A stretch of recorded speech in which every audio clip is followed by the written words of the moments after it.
ShellBags is relevant to forensic examiners, incident response teams, and law enforcement because we can basically quickly and easily provide context around a user's action and in addition to their intentions with a computer and its associated resources, right? So typically what we'll do now is what? We get images, terabytes of stuff, and what do we do? Typically we want to, well, I just got to look at it all and we'll figure out and see what falls on the floor. Well, if I could tell you out of 10,000 directories, the 200 that a person went to, is that better or worse than, well, let's just use all of the standard stuff that we would do now, link files and those other places that we could look at, but it's kind of spread around and there's no real hierarchy of what's been accessed. ShellBags is really the answer to all that. And then there's some stuff there at the bottom that resources or examples of what we can get out of ShellBags, and we'll talk about some of those. I'll do a little bit of not a live demo, but I've got some screenshots. Typically I will do a live demo with TrueCrypt showing you inner and outer volumes. It does not matter. You will have access to all the directory structure that's in there, okay? Which is, we've not been able to do that before, reliably anyway, but all that stuff is going to be in ShellBags. In addition to all this other stuff, SharePoint, FTP, UNC, Hyper-V, we're seeing a lot of the different virtualization platforms. All that stuff is a lot more prevalent. It's all in ShellBags, and it's all differentiated from other types of ShellBags, so we can basically know what's in an environment, all from one file. It's all from the user class hive for the most part. Older systems, they're in NT user. Some, they're in both. So, but if you have NT user and user class hives, you're good to go. So, overview of what we're going to talk about, basic ShellBags. I'm not going to get super in-depth in using ShellBags Explorer and showing you all these things because, and we'll have a slide for it, but there's 2 hours of me on the forensic lunch doing just that. So rather than show that stuff again, we're going to talk about technical things and some of the other stuff, and you'll see where we finish why it's going to make sense doing it that way. So that'll be the first part. What's in these things? What do they look like at the binary level? Why does that matter to us as forensic examiners and responders? So that's the first part. The second part, we're going to talk about different tools that are out there, right? There's really 3 that are doing things these days that I'm aware of anyway. But either way, these are the 3 that I tested. We'll talk about that, and then basically some of the use cases like showing you TrueCrypt, showing you how to deduplicate hives that you've pulled out to show multiple accesses to the same resources to basically, I only went in there once kind of thing. You can shut that down pretty quick. Okay, so before we begin, this is a hex dump, obviously, of a particular value in the registry. Okay, so just take a look at that and see if anything kind of jumps out at you. And at the end, we're going to discuss it again. Hopefully, the last time will make more sense than this if you've seen it. But I'll tell you this, that is not a ShellBag. It's not going to be anything that ShellBags Explorer is going to show you or any other tool, okay? So keep that in mind. For people that have not seen this stuff, look for things in here. Right? We can pick out some Unicode strings and potentially some other things. But we'll talk about that again at the end. As far as the types, this is basically what you're going to see. The smiley face is the simplest. The variable down here is just nasty. So we have drive letter, and then as we go down the chain, they get more complicated. The variable basically being, it could be any of these.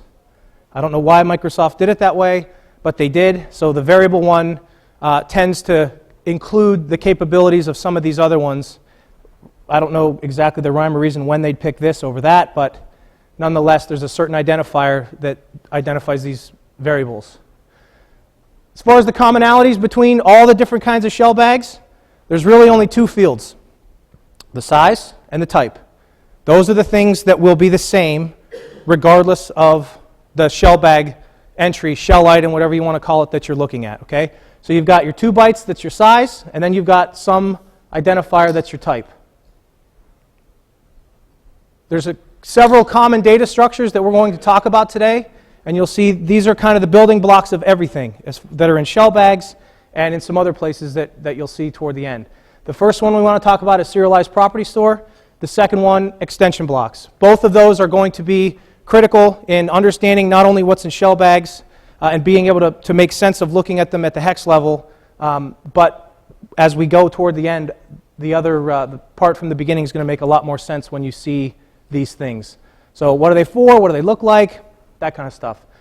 Basically, SPS, Serialized Property Store, is a generic way for a developer to store things and serialize it into a binary format. So it's key value pairs, and that's pretty much how it works. There's a link if you get the slide deck where you can go read all of the details from MSDN and some other places as to how this works. The rub is that there's certain types. You have a serialized property store, key value. The value is going to have a type. The type sometimes makes sense, and it's easy to figure out, like it's a Boolean, it's a date timestamp, it's a string. But there's other ones like vector, and that could be completely up to the developer who made that SPS block on what to put there. So as a result, there's a lot of reversing that would have to go on an individual application-specific basis. But in general, we can take these SPS blocks and unpack them into key value pairs that you'll see contain all kind of nice things for us forensically. As an overview of what you will see in SPS blocks, this is the generic format of it. So we've got our kind of header thing. This is a single SPS block, everything underneath the top rectangle, and then it's divided into blocks, and blocks can contain one or more key values. So you just start at the top, find the SPS, and then keep cutting it up as you go down to basically get to your binary chunks, and then follow the rules to decode the binary chunks, and we get back to human readable format. This is just a little bit more detail as to what type of stuff is in there. So we've got the overall block, we've got our size, and then block, size, version, format. So this version number, this is what's going to be important for you if you're going to start picking these things out in other places. Look for one SPS. Okay, that's going to be a sign that this is a serialized property store, which means we could basically easily decode it back to human readable format. Okay, same with the key. If we keep drilling down, this is where we start getting into same type of thing here, pretty common. We have the value size overall, the name size, and then the name. That's going to vary, of course, where this ends depending on this. And then our type, and this is where we get into VT file time or Boolean or a class ID, GUID. And then over here would be the data. How you decode this data, you have to basically have, for example, like a switch statement or a case statement based on the type to know how to decode that data in the right way, or it may not work at all. And again, if you don't do this right, if you have that off by one type issue parsing, everything after where you got it wrong is going to fall on the floor. And we'll see when we talk about ShellBags tools how that happened with one of the tools that's pretty popular. So as far as what they look like on disk, they look like that. This blue part, a little dark there, but those chunks of bytes. So, and this is just what we can see, how it breaks down. We've got the size, a signature, always the same. This format's basically like a unique fingerprint. It's just a GUID. And then we have, in this particular one, 3 key value pairs. We have a 10, a 4, 14. Now, as to what 10 means, these are pretty consistent when Microsoft is dumping these things into the registry. So work's being done to try, okay, 14 is always a date. That date means this.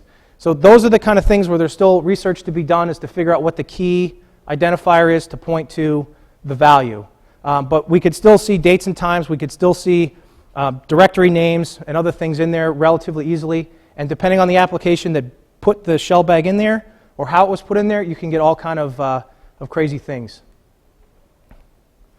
So the next one we want to talk about is our extension blocks. What are they for? This is where a lot of the nice details for people that have used ShellBags Explorer, this is where a lot of that meat is going to come out of, right? And the cows with the numbers on it, it will make sense in a minute. But basically, this extension blocks are a way to reuse known data structures to store information across a wide variety of places. So rather than 10 different developers have to figure out a way to store MAC dates and MFT information, they have a common format that can be used to store that kind of stuff.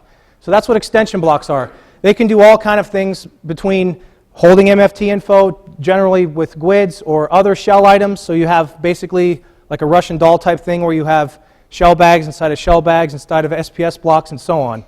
So it can get pretty complicated. Some of them can have dozens of things in them. I've seen ShellBags where it's the return value for a search in Windows. So they go up to the little search bar and they type something in and it shows you stuff that was returned, dates and times. So there's all kind of really good details in these extension blocks. The basic layout for those, we've got our overall extension block, size, version, signature, and these kind of things from here, the version and the signature. The signature is going to tell us how we have to parse this thing, what kind of data is in there. The version, we can, if you just gave a registry hive to somebody, we can tell you what operating system it came from. Generally, you're going to know that because you had the image in the first place, but if somebody just threw you a random hive, you would at least know what operating system or a handful, like a family, a generation of operating systems would look like. And then the data part, the layout's going to vary, and the rules change depending on the signature. This is what they look like on disk. There's two of them here. We've got a BEEF4 extension block, and that's a little bit chopped off over there, but we could see it. And then there's a BEEF13. Now, why is it? I said it's a BEEF04, but there it looks it's 0400 EFBE because it's stored little endian. So we have to read it, flip it, do the normal stuff to see the signature. So if you just look at the data here, though, we can start picking out things. We could see some Unicode strings, and for the most part, that's all you're going to see. We could see a bunch of like Y's in a row and a bunch of other weird characters, but there isn't anything like a string, a date string or anything in there. It's all packed in the binary. So we have to understand the rules, and that's really been the tricky part in figuring all this out, is what's in there and then what can we do leveraging the different things in there. So as far as what that looks like, this block can decode, and that's the kind of stuff that we can tell. I can tell, again, what operating system, what version of the ShellBag it is. So this was, for example, up here we could see this came from a Windows 8.1 system. The MAC dates, created modified dates here. A long name, that's typically going to be your Unicode value. A short name, that's like your, if it's a long name, it's like a DOS 8.1 name. You'll have the tilde1 and stuff at the end. This stuff is where we can really get some interesting things going with the MFT entry and sequence number. And based on what's there, and we'll talk a little bit about this later, we can reliably identify NTFS, FAT, or exFAT file systems from devices. Right? So if you see this, if you see various things, it's ShellBags Explorer will tell you what file system these things came from, and that can serve as leads to other means as what's been plugged in. For example, yesterday somebody talked about the keylogger that Dave talked about. Well, if somebody accessed that and it's a FAT device, and you typically don't have FAT devices on your network, there's going to be remnants of the fact that they accessed that mass storage device, and you'd see potentially a FAT device has been there and an NTFS device has been there. And we can do some other kind of forensic-y stuff based on that as well that we'll see later. We're going to drill down into a BEEF4 block because it's one of the more common ones, and it's got tons of really good forensic information. Same idea, we're going to have timestamps. We saw some of this, a version, file reference info. This is going to be either the entry number and sequence number from the MFT, or it's going to be the offset from the beginning of the partition to where the structure that defines a directory exists, if it's FAT or exFAT. And then our names. So lots of good stuff here, right? If we can get these from multiple traversals down multiple places, that's huge as far as context goes and proving somebody accessed certain paths to either open files, save files, just access directories. This stuff all persists in there whether or not you have the devices in question. Merely going to them anywhere in the shell, Windows Explorer, the control panel, anything like that, will generate ShellBags entries. So again, this is what it looks like on disk. There's our signature. We'll talk a little bit about little endian, but this is the generic signature. This is when we flip it around. But this is the generic signature you want to get used to seeing, 00EFBE.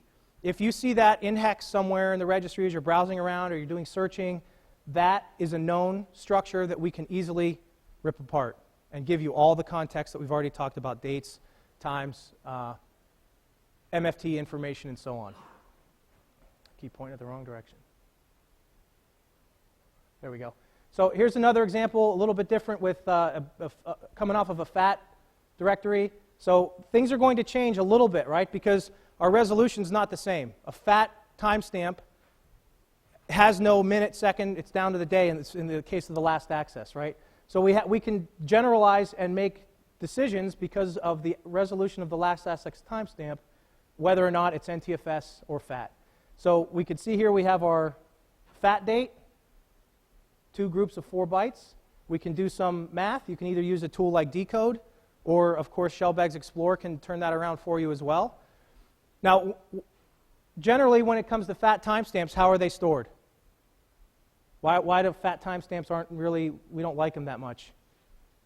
They're local time, right?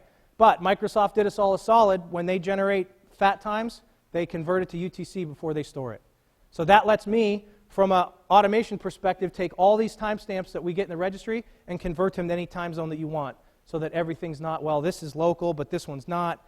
And since every date and time is stored in this format, now we can basically, you pick what time zone you want, process your ShellBags, and your timeline's going to match what makes the most sense to you or the consumers of your report.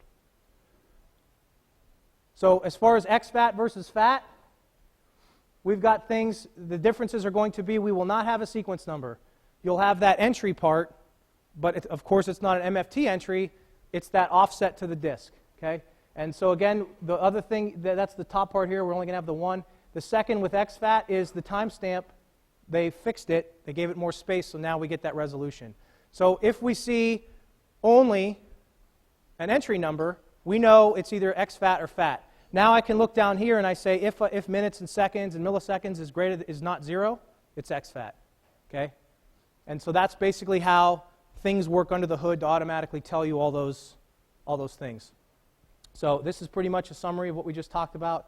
Now we can figure all those things out and tell you all the different file systems that were on external devices, anything that was accessed by the shell when these things get created. Okay? So MFT entry and sequence come from the file record. We already talked about absolute offset, where this stuff comes from. Now, this would let you do a lot of different things. If you have just this, if somebody quick formatted a disk or did some other things, a lot of the tools will find those directory structures for you. But if that wasn't an option for some reason, you could still go to where that directory existed because you'd know the absolute offset where it was when it was created. And then you could do some breakdown of the structure manually and still figure some things out. The cool thing with NTFS is because, and earlier there were several people have talked about the entry numbers, and it was the previous demo with Kanza, where they can see the entry number and the sequence numbers are going to change and go up as things get reused. Well, it's the same with these. When you, on a drive, if I plug it in and I do a bunch of stuff on thumb drive A, and it's brand new formatted, I'm going to have low entry numbers and sequence numbers. But if I take a drive that's been used for a year, 2 years, constant churn, things in and out, and I plug it in and I browse things, those entry numbers and sequence numbers are going to be way different than the other one. So by sorting and grouping, we can make an educated guess as to how many different devices have been assigned to the D drive, let's say. Because if I plug in thumb drive A, and it gets assigned drive letter D, and I do things, and I unplug that and plug in another one, what drive letter is going to get? The next available, D. And there's no way, there's no volume serial numbers, there's no anything like that to differentiate between device A, device B, device C, or a phone. So you have to use tricks like this to be able to say those directories were from one device, this was from another, things like that. So the other useful things in there that we can find, these are just some other examples of some things, like a Beef 25 has a bunch of timestamps.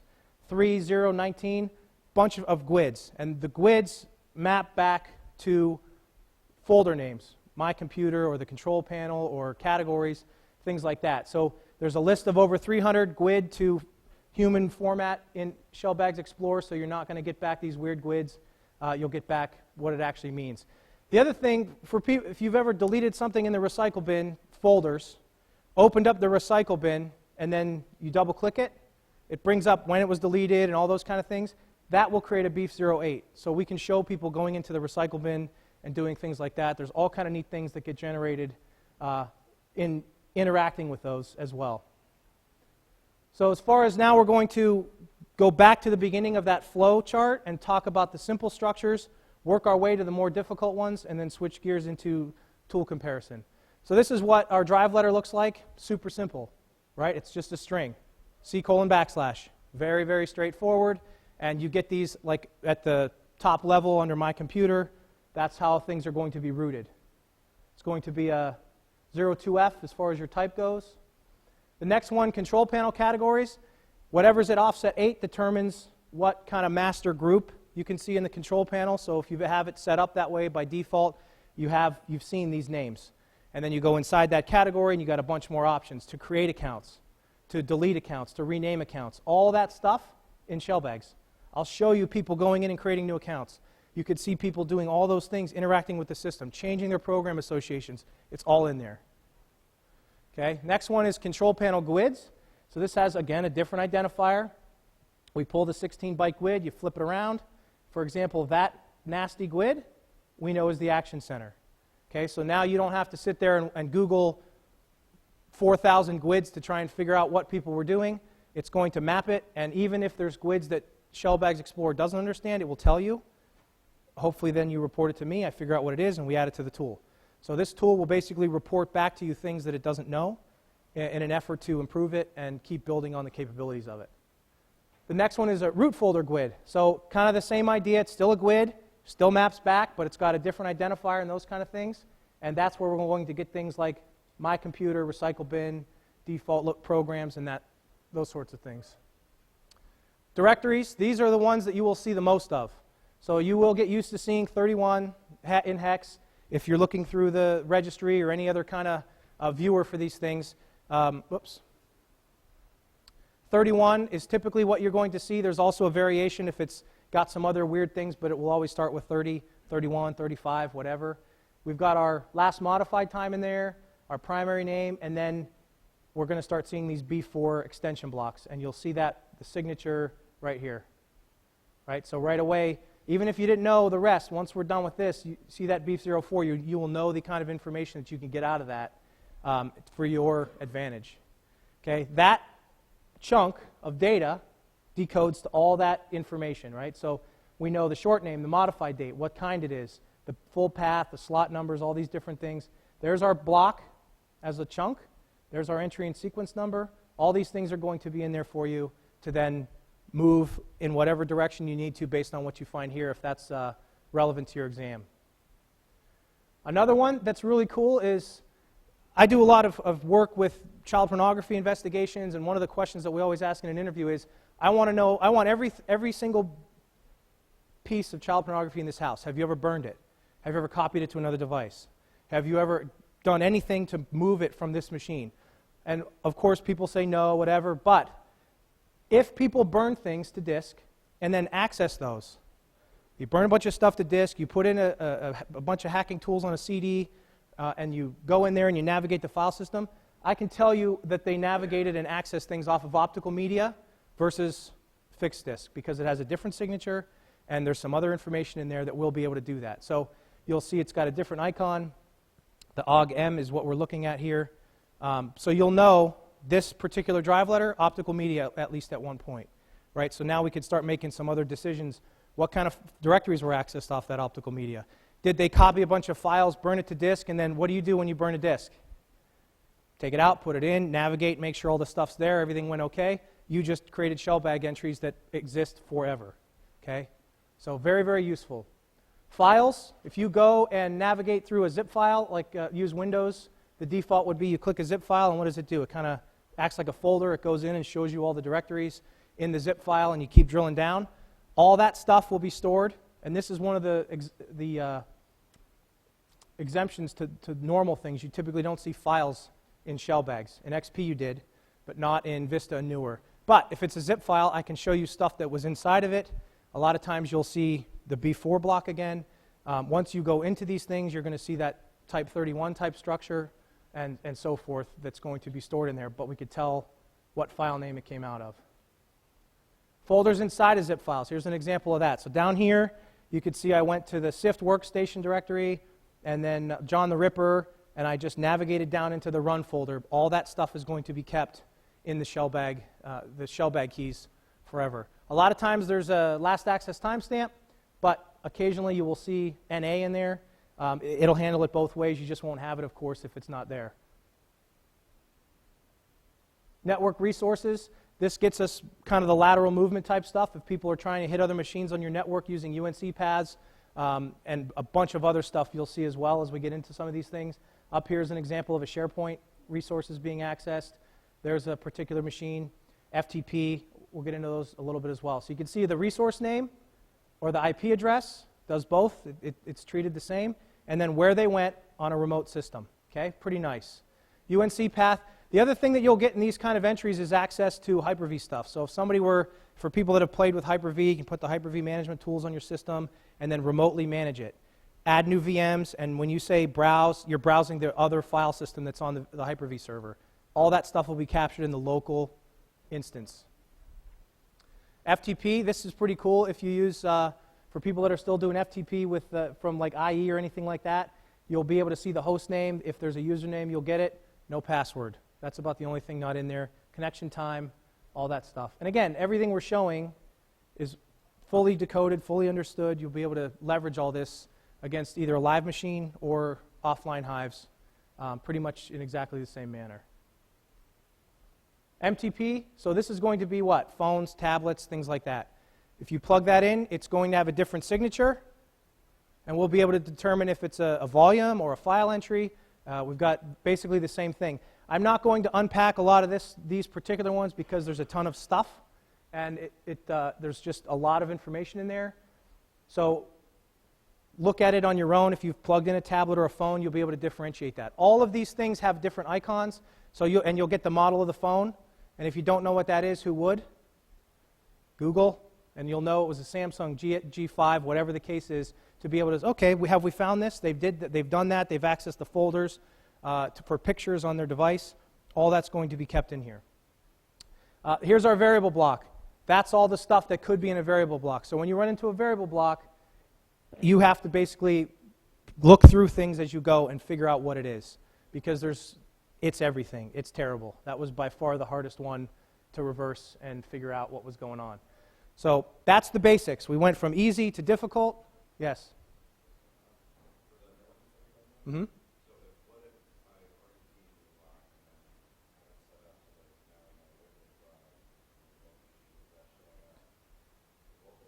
I've not tried that. That would be an interesting test case. Yeah, we just need a hive and run it, and you know what you did. We'll see what we see. That's exactly the kind of stuff we can test and see. Yeah, let me know what you come up with. So switching gears a little bit, we'll talk about ShellBags tools. We talked about what ShellBags are, the common structures. Now we're going to see what people have been using and what you can get out of it. So basically the first thing we'll talk about, Reg Ripper. Everybody's familiar with that for the most part, doing registry stuff. You get a CSV output. Abbreviated ShellBag information. You don't get everything that's in there. You get dates and times and paths, some MFT stuff.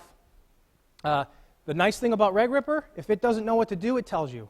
It fails gracefully. I don't know what's in there, unknown hex, I don't know how to parse it, but here's a hex dump. So at least you would know that you don't know, kind of thing. SBags, you get CSV as well. You get more detailed ShellBag information, more timestamps, some of the other things it's pulling out of SPS blocks. But the downside is that SBags will drop data it doesn't know how to handle.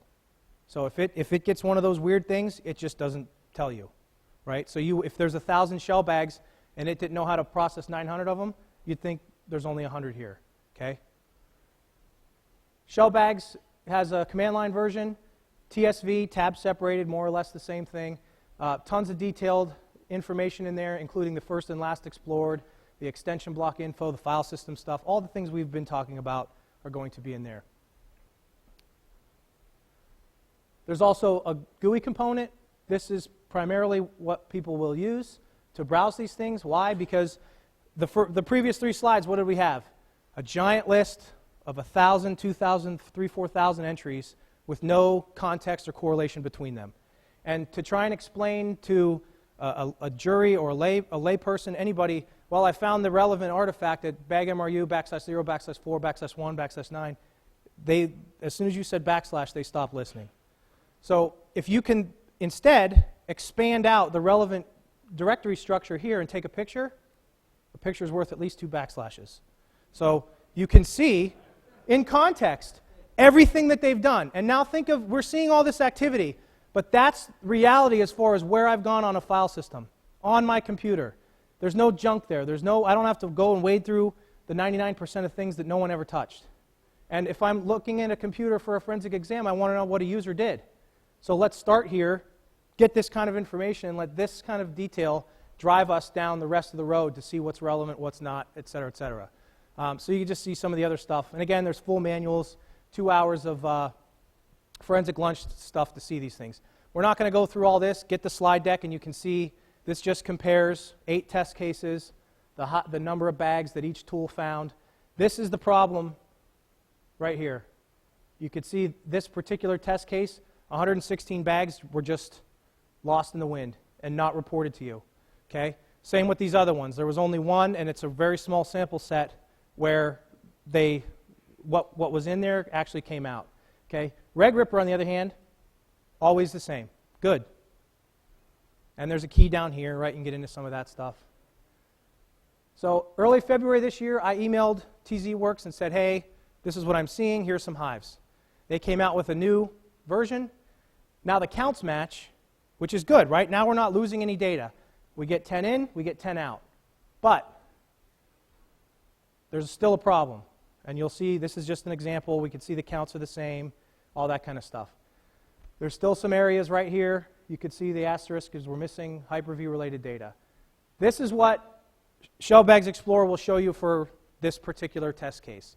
You can see all this context, and here's an example of me accessing a Hyper-V server, all the different directory structures down here. All these paths. That's my absolute path. That's what you get in SBags. Just as desktop. No, I didn't know what to do. Things went sideways. So if you looked at that and you're not familiar with, I'm going to go look at the hex or something, you'd think they just accessed some folder called desktop all these times. Okay? Accuracy, there's some things as far as like this. Here's an example where we see GUIDs here, but you get this in SBags, but in SBE you get the fact that it was a Lexmark series printer. So it resolves a lot more things back to reality coming out of those SPS blocks. Missing folder names, we already talked about that. Here's another example, desktop nothing versus device pairing folder. Why would that be relevant? If somebody's plugging in things or syncing things Bluetooth and setting these communications up, I don't know, I know. I can ask questions and follow up and see where else things go based on these type of stuff. Okay? Unknown GUIDs, if it doesn't know what to do, there's just some examples. That GUID means DNLA. This GUID is the same thing. What time are we done? Okay, perfect. So we could see the different things. It just resolves more stuff. Another example, inside zip file names, you get no folder resolution. SBE, you get the folder. Reg Ripper, it had an issue with Windows 8.1 hives because the B4 extension block version was bumped. And so this is what it looks like, right? Like Klingon or something. All the Unicode was off. But I sent the test cases to Harlan. He fixed it. Now everything works. So Reg Ripper is back up to date as far as what it's able to do with ShellBags due to the Unicode, the changes.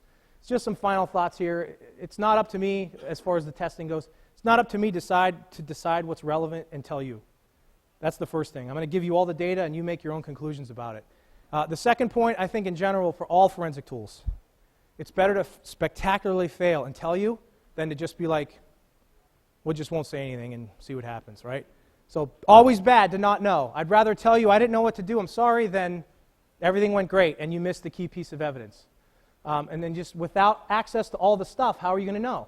If you have the hives, you could, but if anybody's tried to do bag MRU stuff by hand, you get down 1 or 2 levels and your head is ready to explode. It's just too much data. So this is where I had some stuff in there. Go watch the forensic lunch if you want to see it all in action. So we aren't going to talk about that. As far as TrueCrypt stuff. So for people that have had to deal with TrueCrypt either in a case or used it personally, we have a general container or hidden, inner and outer. Either way, you're going to know. Okay, so here's an example.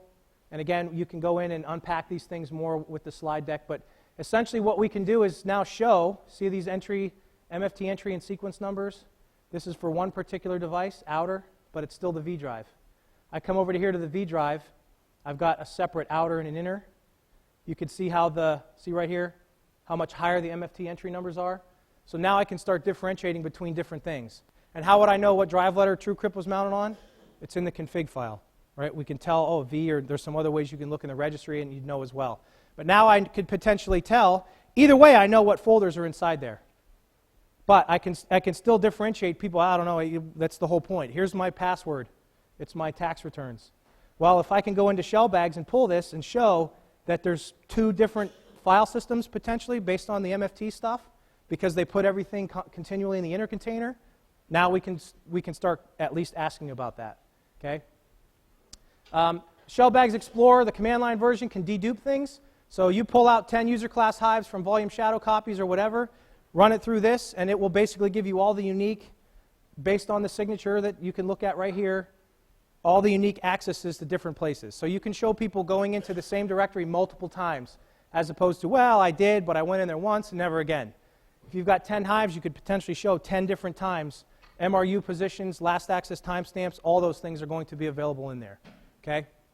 So very, very useful, especially when you get into trying to show action over time. And you can get all these stuff pulled out and put into timelines as well. There's just an example of what it would look like. Now, this is where we started. Does anybody see anything in there now that you didn't necessarily pick up before? But while you're looking at that, look where this came from. That's exactly right. He already found a beef extension block. Look at that key. That's not ShellBag's key, right? That's not any of that. Doesn't have anything to do with it. Why are we seeing these kind of structures there? Because they're reusing it. We see a GUID. There's a 14.1F. We see extension blocks. Somebody picked out the 19, and there's a 0. Look at all the serialized property store that are in there. Okay? Tools right now give you the part in yellow at the top. That's it. But now that we know about all these structures and we can decode them, we can exploit all that information in there just like we can with ShellBags.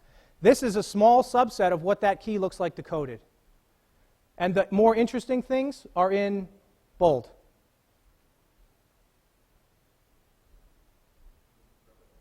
I didn't? I'm sorry. So I didn't highlight everything, and I know this is a lot of text, and that's the point. Look at how much data is sitting in that particular key space that we are not touching. Now we can find these and pull. Look at all the dates and times, directory traversal down to a particular file being saved or removed. Okay? I think I saw what I missed, Tom. So here's an example how we can do this from the command line as well, and this is the other side of some registry stuff. This is where we're going to show and move outside of ShellBags. If I did this kind of a search for, again, our little endian encoded signature, I did one extension block, and there's like 20, across one hive, and I found 930 different hits where we can start pulling that kind of data out and making sense of it that we've been missing before. And there's a sample of the keys where we found the stuff. Recent docs, everybody who's done registry analysis has looked there. Have you ever seen the level of detail like we're seeing in ShellBags come out of tools that deal with recent docs? Common places, open, the piddle keys, all these things are going to have tons of that stuff in it. Okay? And that's the point. Now we have automated ways to look for these signatures across a wide variety of registry hives in basically an automated fashion. It's no longer, well, I don't know where these things are. We know how to decode them, and these things are what's going to be coming.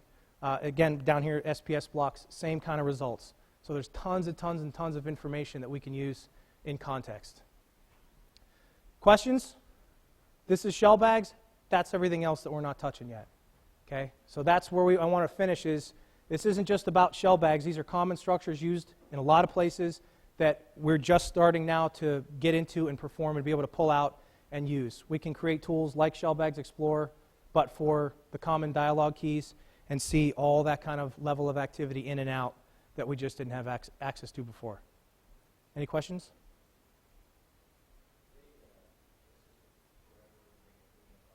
Forever. Until you reinstall Windows or purposely go in there and bounce them, doesn't matter. You plug in 15 devices 2 years ago, and I show up in a year, everything you've ever done is still in there. Right? So for child pornography related cases, I love this because people download, unzip, delete, browse, and then nuke everything. I can still go recursive, do keyword searches across all my data, put in intellectual property names, things you're looking for. In my case, I put in child pornography related terms, and that stuff will filter down really quick to stuff that's been accessed that's of interest to you. Okay? Pretty much instantly.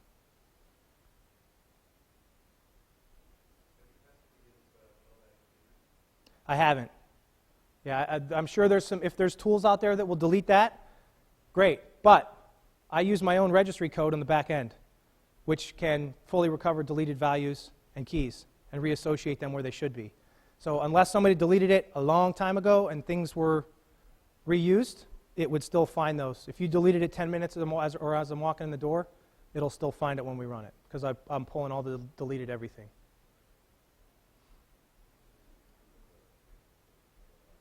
Which one? This one? That. Ooh.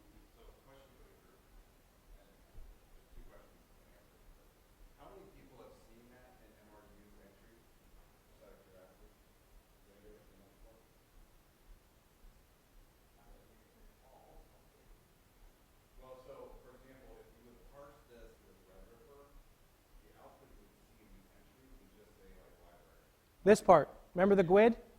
20 characters, user library. And this is how we found this, because Tom emailed me and another guy and said, look, what's all this data? Well, because of all the spending far too much time looking at ShellBag stuff, I went, oh, beef, SPS, couple of for loops, there you go. And the sample data that he gave me, we turned around, and he had what he wanted, and now everybody else will too, since we found it.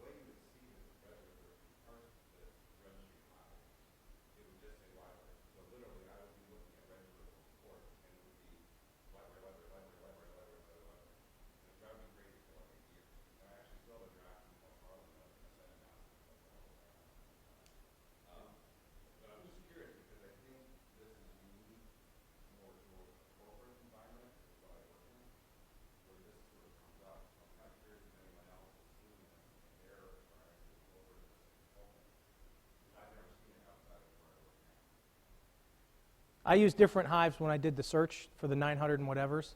So there's other, it's getting in there somehow. It'd be interesting for other people to do the same kind of searches in a corporate versus a home versus the, yeah. And so basically what we can now do is add support to parse out all that data when you browse to that key, like in Registry Explorer. That's what's going to be coming next. Plugins. You go to that key and it knows, oh, I'm just going to decode all these and give you another tab so you can see all that stuff decoded in a nice, usable format. We're pretty close. Any other questions? I think we're right there. Alyssa, how are we doing? Oh, yeah. Yeah, you got 5. Any more questions for Eric?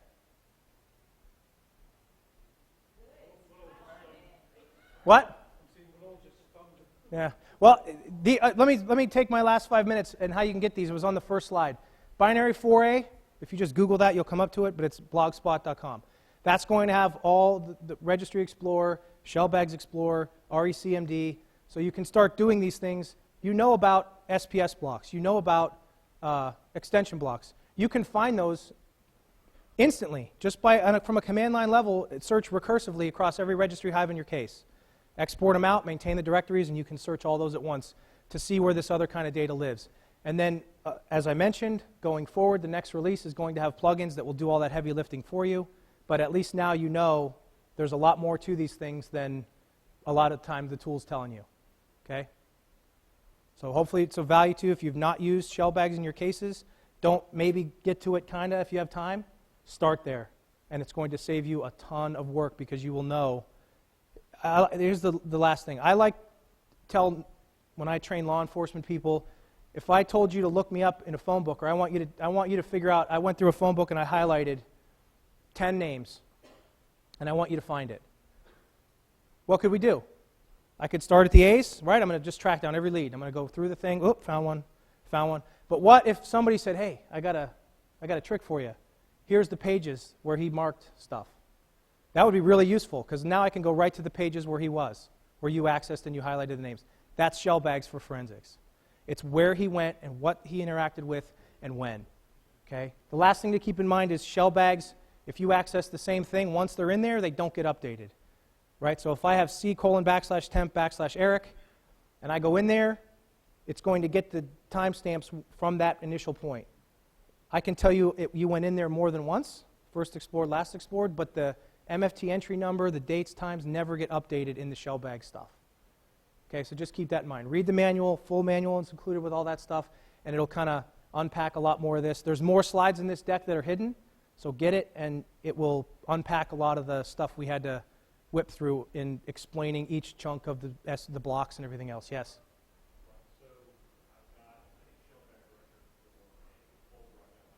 Mm-hmm.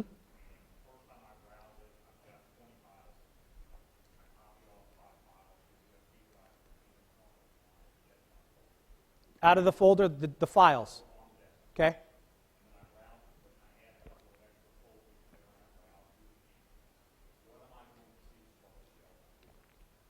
You'll see that your original access, if it's an offline hive, if you go in there more than once, the first and last access will be updated depending on certain rules as outlined in the manual. No, I can't tell you went in there 10 times, but that's where SBE command comes into play, because if you give me 5 US user class hives from volume shadow copies, I can show you 10 different dates. If you first went in on the first, then the second. It's still the first time you went in it, but now there's one where you went in the 9th because it's newer, and then the 15th. And so people saying, I only went in there once. You went in there 13 times because I have all these hives that I was able to dedupe in one swoop. Yeah, VSS, take out your hives and you're off and running.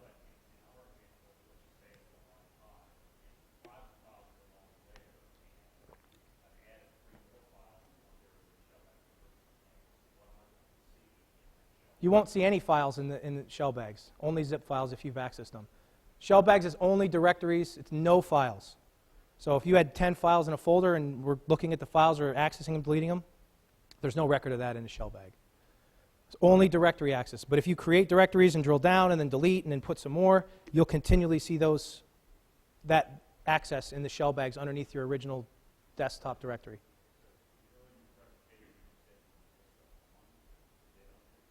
Correct. You will if it's zip files. That's the only time I've seen files. I've not seen like a doc or a text or a MP3 or anything that I've accessed in anything but XP. If there is, I'd love to see it. One more? Yeah, perfect.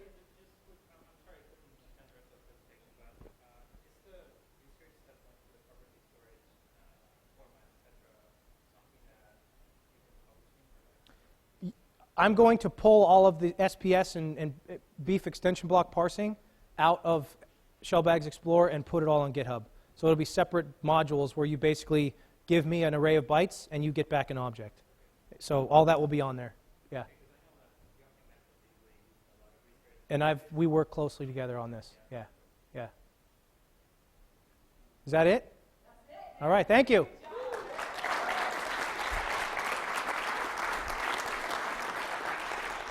Thanks. Thank you very much. All right, a couple minutes to get organized. You have the floor. Thanks.